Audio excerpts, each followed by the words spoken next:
जय हिंद बच्चों, स्वागत है आप सभी का आपके अपने YouTube चैनल पे। बच्चों आज हम PYQ क्वेश्चंस करने वाले हैं ट्रिग्नोमेट्री के। हम एकदम बेसिक से स्टार्ट करेंगे बच्चों और पूरे क्वेश्चन सॉल्व करेंगे जो ट्रिग्नोमेट्री में आ सकते हैं।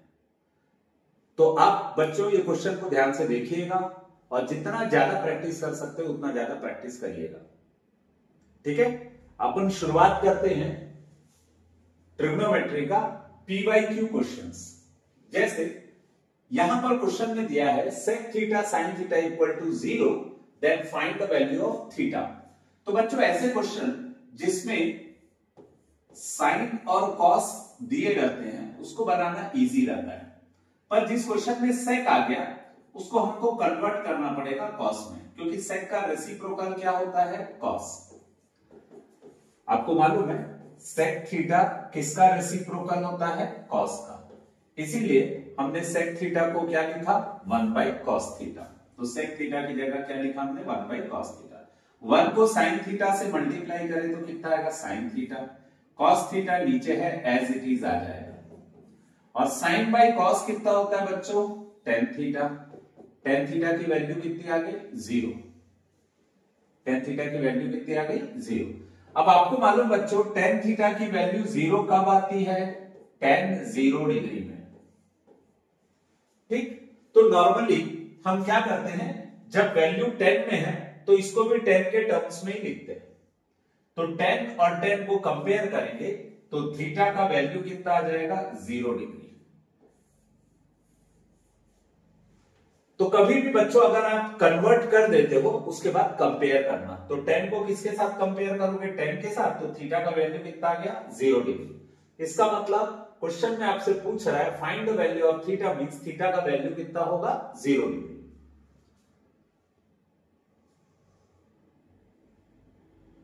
जैसे इस क्वेश्चन में tan 3x plus 30 equal to 1 दिया हुआ है। यहां पे बच्चों जो वैल्यू दिया हुआ वो किसके टर्म्स में दिया हुआ है 10 के टर्म्स में, और इधर क्या दिया हुआ है नंबर दिया हुआ है। ये 1 जो है 10 में कहीं आता है क्या, तो बिल्कुल आता है। आपको मालूम है tan 45 डिग्री का वैल्यू है, तो आप क्या करोगे 1 को क्या लिख दोगे tan 45।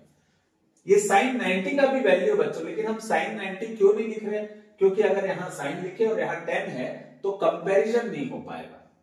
अब यदि हम इसको कंपैरिजन करें तो tan वाला किसके साथ कंपेयर होगा tan वाले के साथ, तो कितना वैल्यू आएगा 3x प्लस 30 जो है वो किसके इक्वल आ जाएगा 45 डिग्री के इक्वल आ जाएगा। अब यहां बच्चों आपको देखने से ही पता चल गया किसकी वैल्यू फाइंड करनी है x की, तो हम क्या करेंगे 45 प्लस 30 को ट्रांसफर कर देते तो ये हो जाएगा -30, और 45 माइनस 30 कितना होगा बच्चों 15 डिग्री। तो x इक्वल टू होगा 15 डिग्री डिवाइडेड बाई 3, तो x हो जाएगा 5 डिग्री। तो बच्चों इस तरीके से आपको सिमिलर वैल्यूज में कन्वर्ट करना, उसके बाद कंपेयर करना। तो x की वैल्यू कितनी आ गई 5 डिग्री।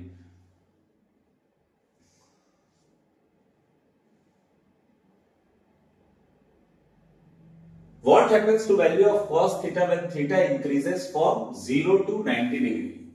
cos थीटा में वैल्यू में क्या चेंज होगा जब थीटा इंक्रीज होगा। थीटा का वैल्यू क्या रहता है 0 डिग्री, 30 डिग्री, 45 डिग्री, 60 डिग्री, और क्या रहता है 90 डिग्री। आपको मालूम है cos 0 कितना होता है 1, इसका वैल्यू कितना होता है √3/2, इसका वैल्यू कितना है 1/√2, इसका वैल्यू कितना 1/2, ये 0। तो आप देख लो बच्चों ये मैक्सिमम वैल्यू कितनी है 1, और जैसे जैसे हम आगे बढ़ रहे हैं हमारी वैल्यू क्या होते जा रही है कम हो रही है, क्योंकि देखो cos 90 डिग्री के लिए इसका वैल्यू क्या होगा 0। तो बच्चों ये चीज हमेशा याद रखना, sin थीटा में वैल्यू जैसे जैसे एंगल बढ़ता है बढ़ती है, और cos थीटा में जैसे जैसे वैल्यू बढ़ता है यानी डिग्री बढ़ता है एंगल का, वैसे वैसे वैल्यूज क्या हो जाती है कम। तो what will be the answer? What happens to value of cos theta? तो value of cos theta decreases as the angle increases from 0 to 90 degree। 0 से 90 डिग्री तक जब एंगल बढ़ते जाता है तो cos की वैल्यू कम होते जाती है।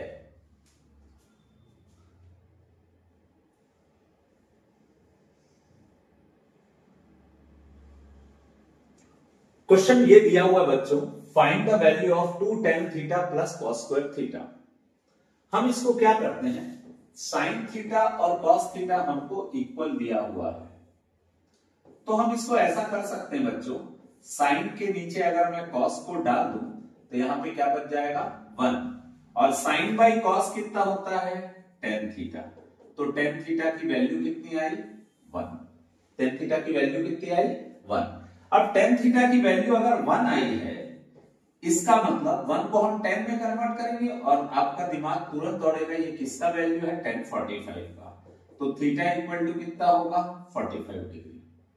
अब आपको वैल्यू पूछ रहा है find the value of 2 tan theta plus cos square theta, तो जहां पे थीटा है वहां पे आप क्या पुट कर दीजिए 45, तो ये होगा थीटा की जगह 45, cos स्क्वायर थीटा की जगह 45, tan 45 कितना होता है बच्चों 1, cos 45 कितना होता है 1/√2, तो ये होगा 2 1 जा 2, 1 का स्क्वायर 1, और √2 का अगर मैं स्क्वायर करूं, √2 का स्क्वायर मतलब √2 इंटू √2, तो √2 इंटू √2 कितना होगा 2। तो बच्चों नॉर्मली हम ऐसा समझ सकते हैं 2 प्लस हाफ यानी 2.5, हम इसको क्या लिख सकते हैं 2 प्लस हाफ 2.5, और इसको सिंप्लीफाई करेंगे मिक्स फ्रैक्शन में तो क्या होगा 2 2 जा 4, 4 प्लस 1 कितना होगा 5/2, तो ये इसका आंसर हो सकता है अगर आप कॉमन सेंस से बनाओ। लेकिन अगर आप सिंप्लीफाई करना चाहो तो भी आप कुछ इसी तरीके से बनाओगे, क्या करोगे इसके नीचे 1 लिख दोगे और एलसीएम निकाल दोगे, 2 2 जा कितना होगा 4, 1 1 जा कितना होगा 1, तो आंसर आ जाएगा 5/2। तो बच्चों आप कैसे ही बनाओ आंसर तो सेम आने वाला है, ठीक है। तो इस तरीके से क्वेश्चन को करेंगे।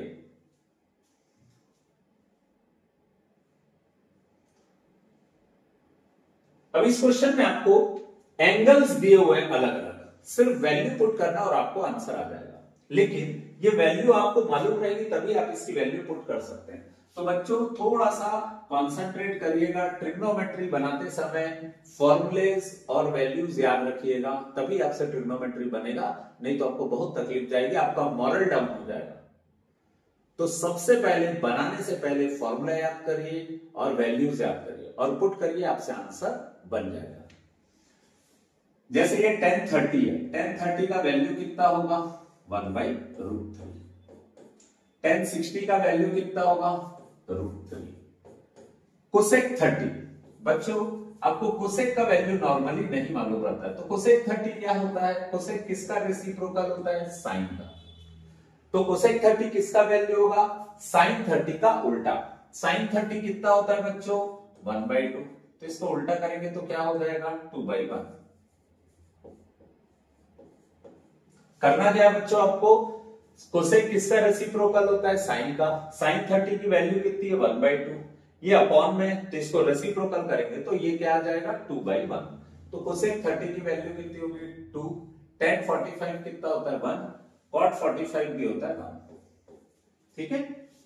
अब करना क्या है बच्चों, हमको इसको सिंप्लीफाई करना है, 1 का स्क्वायर कितना होगा 1, √3 का स्क्वायर √3 इंटू √3 कितना होगा 3, फिर √3 का स्क्वायर 3, 2 - 1 कितना होगा 1, और 1 का स्क्वायर कितना होगा 1, 3 3 क्या हो जाएगा कैंसल, ऊपर क्या बचेगा 1 + 3 + 1, और डिनोमिनेटर में अगर 1 है तो इससे कोई फर्क नहीं पड़ेगा, क्योंकि 3 + 1 4, 4 + 1 5 होगा, और 5 को 1 से डिवाइड करेंगे तो आंसर विल बी 5, तो यही इसका आंसर आ जाएगा।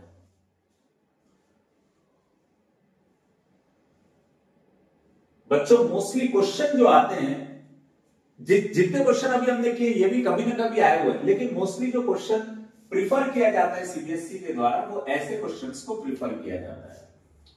और यहां पर एक चीज देखिएगा बच्चों, ये जो a + b है यानी दो एंगल का सम कितना दिया हुआ है 90 डिग्री, जहां पे a b से क्या होगा बड़ा, लेकिन मोस्टली बच्चों इसको आप ध्यान तो दिया करिएगा, पर इससे ना घबराया मत करिएगा, कई बच्चे हैं जो इसको देखने की जगह इसको देख के घबराते हैं, तो बच्चों आपको एग्जाम हॉल में घबराना नहीं है, जो आपसे बनता है उस पर कॉन्सेंट्रेट करो और जो नहीं बनता उसको अवॉइड करो। लेकिन इसका मतलब क्या है वो मैं आपको बता देता हूं, ट्रिग्नोमेट्री जो भी अप्लाई होता है राइट एंगल ट्रायंगल में होता है। अब इस राइट एंगल ट्रायंगल में टोटल कितने एंगल होते हैं? 3। एक होता है ए, एक होता है बी, एक होता है सी, अकॉर्डिंग टू दिस। अब इसमें a प्लस बी 90, मतलब ये दोनों एंगल का सम 90 है, और तीसरा एंगल ऑटोमेटिकली कितना है? 90। अब इसमें ये बोल रहा है इन दोनों का सम 0 से बड़ा होगा। ठीक है, ये हो सकता है कि दोनों इक्वल भी हो सकते हैं, पर अभी आपको पता नहीं है। लेकिन यहां पे एक और चीज दिया हुआ है, a is greater than b। इसका मतलब ये भी है कि a का जो भी वैल्यू होगा वो b से बड़ा होगा। लेकिन जब भी आप बनाओगे तो आपको पहला कॉन्सेंट्रेशन इस पे रहना चाहिए। ये क्या दिया हुआ है? Sine a plus B equal to कितना दिया हुआ है? 1। और बच्चों आपको मालूम है साइन का वैल्यू 1 कब आता है? 90 डिग्री में। साइन का वैल्यू 1 कब आता है? 90। तो हम 1 को लिखेंगे साइन 90। अब अगर इन दोनों को कंपेयर करें तो आ जाएगा a plus B equal to कितना होगा? 90 डिग्री। इसको कंसिडर कर लेते हैं इक्वेशन 1। फिर हम इस पे कॉन्सेंट्रेट करते हैं सेकंड पे। तो ये लिखा हुआ है sine a minus B equal to half. अब बच्चों आपका दिमाग तुरंत दौड़ना चाहिए, साइन का वैल्यू हाफ कब आता है? तो जिन लोगों ने पढ़ के रखा हुआ उनको मालूम होगा साइन का वैल्यू हाफ आता है साइन 30 डिग्री में। अब इन दोनों को कंपेयर करें तो ये आ जाता है a minus B equal to 30 degree.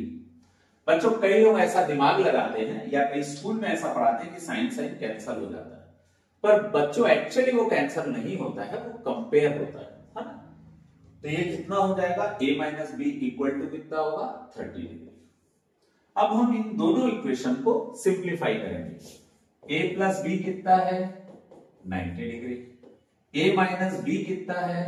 30 degree. तो यहां देखने से ही आपको पता चल रहा है बच्चों, क्योंकि आपने लीनियर इक्वेशन अच्छे से किया है, प्लस बी माइनस बी क्या हो जाएगा? कैंसल। a प्लस ए कितना होगा? 2a। 90 प्लस 30 कितना होगा? 120। तो a इक्वल टू कितना होगा? 120/2। a इक्वल टू होगा 60 डिग्री। तो बच्चों लीनियर इक्वेशन में ही आपने पढ़ा है, कभी भी दो इक्वेशन को अगर हम सॉल्व करते हैं तो उसका एक आंसर आता है। इस आंसर को किसी भी एक इक्वेशन में पुट कर देते हैं जो आपको इजी लगता है। बच्चों मुझे ऐसा लगता है कि ये a plus B equal to 90 easy है, तो मैं इसमें पुट कर देता हूं। तो हम यहां पर क्या करेंगे? हमने दो इक्वेशन को सॉल्व किया, एक आंसर आया, a का वैल्यू आ गया। अब हमको क्या निकालना है? b निकालना है। सिंस आपको ये पता है कि a प्लस बी कितना डिग्री है? 90 डिग्री। a का वैल्यू कितना है? 60 डिग्री। तो आपका b निकल जाएगा। तो b कैसे निकलेगा बच्चों? 90 माइनस 60, b आ जाएगा 30 डिग्री। इस तरीके से आपका a और b दोनों निकल जाएगा।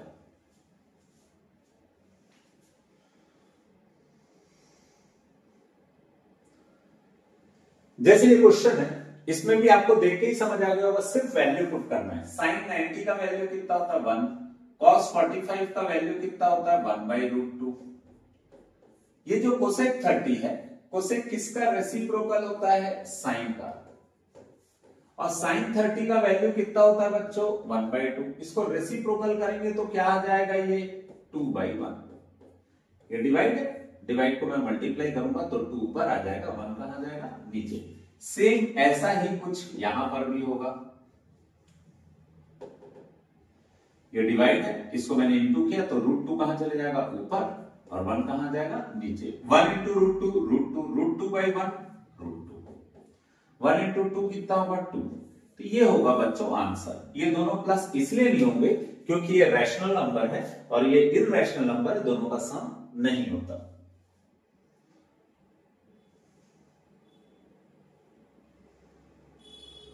अब इस क्वेश्चन में भी आपको इसका वैल्यू फाइंड करने बोल रहा है। बच्चों आपको देखने से ही समझ आ गया, ये एक वैल्यू दिया हुआ है और यहां से हम थीटा निकाल सकते हैं। कैसे निकालेंगे? √2 sin थीटा इक्वल टू कितना दिया हुआ है? 1। ये ट्रिग्नोमेट्रिक रेशियो है और हम √2 को ट्रांसफर कर देते हैं इधर। तो बच्चों आपको तो मालूम ही है साइन का वैल्यू 1/√2 कब होता है? 45 डिग्री में। तो थीटा का वैल्यू कितना आ जाएगा? 45 डिग्री। थीटा का वैल्यू हम कितना ले लेंगे? 45 डिग्री। अब आपको जब इसका वैल्यू फाइंड करना है तो आप इसमें 45 डिग्री को पुट कर दोगे, थीटा की जगह क्या पुट कर दोगे 45, सेक स्क्वायर 45, ये क्या होगा कोसेक स्क्वायर 45। अब बच्चों यहां पे आपको एक चीज मालूम है कि जो आपका सेक है थीटा वो किसका रेसिप्रोकल होता है कॉस का। सेक 45 का वैल्यू अगर फाइंड करना है तो हमको क्या करना पड़ेगा cos 45 का रेसिप्रोकल। cos 45 कितना होता है बच्चों 1/√2, तो sec 45 का वैल्यू क्या हो जाएगा ये पलट जाएगा रेसिप्रोकल हो जाएगा तो कितना आ जाएगा √2। सिमिलरली cosec 45 ये किसका रेसिप्रोकल होता है sin 45 का, और आपको मालूम है बच्चों sin 45 का वैल्यू भी 1/√2 होता है, तो इसका वैल्यू भी कितना आ गया √2। मेरे ख्याल से बच्चों आपको ये स्टेप समझ आ गया होगा। तो कहने का मतलब ये है sec 45 भी √2 आया, cosec 45 भी √2 आया, तो हम इन प्लेस ऑफ sec 45 क्या लिख देंगे, sec 45 की जगह हम क्या लिख देंगे √2 का स्क्वायर, और यहां भी क्या लिख देंगे cosec 45 का वैल्यू भी √2 का स्क्वायर। √2 का स्क्वायर कितना होगा 2, √2 का स्क्वायर कितना होगा 2, 2 - 2 कितना होगा 0, तो इसका आंसर कितना आएगा बच्चों 0।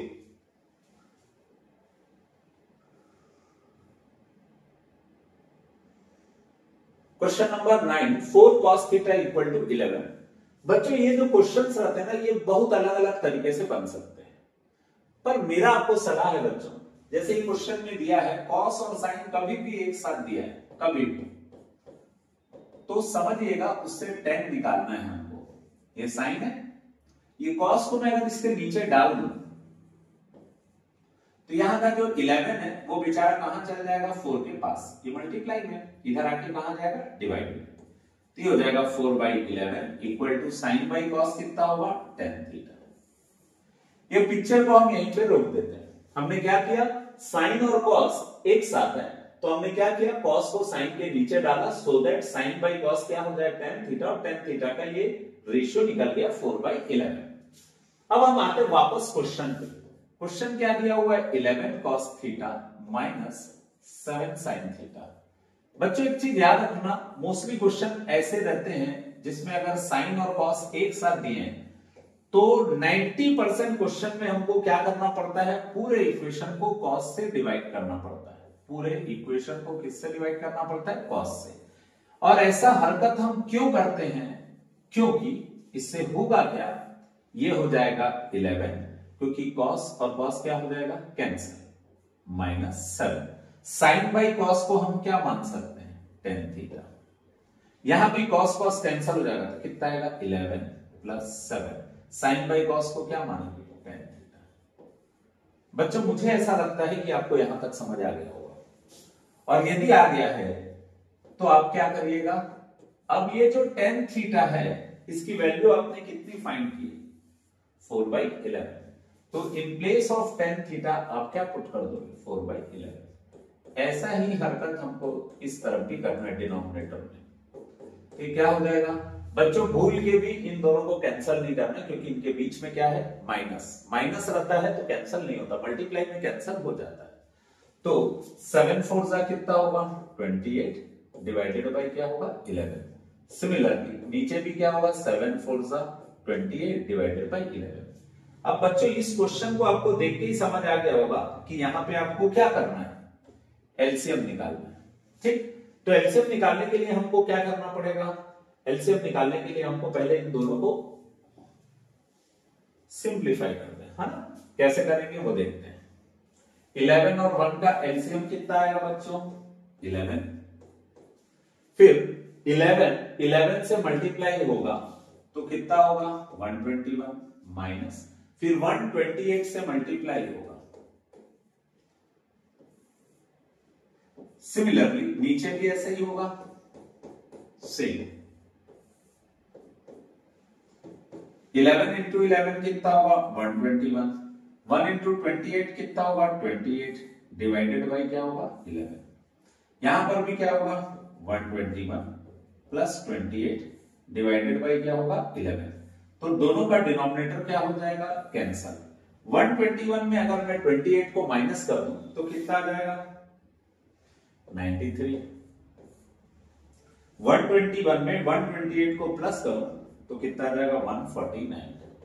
तो 93/149 इसका आंसर होगा।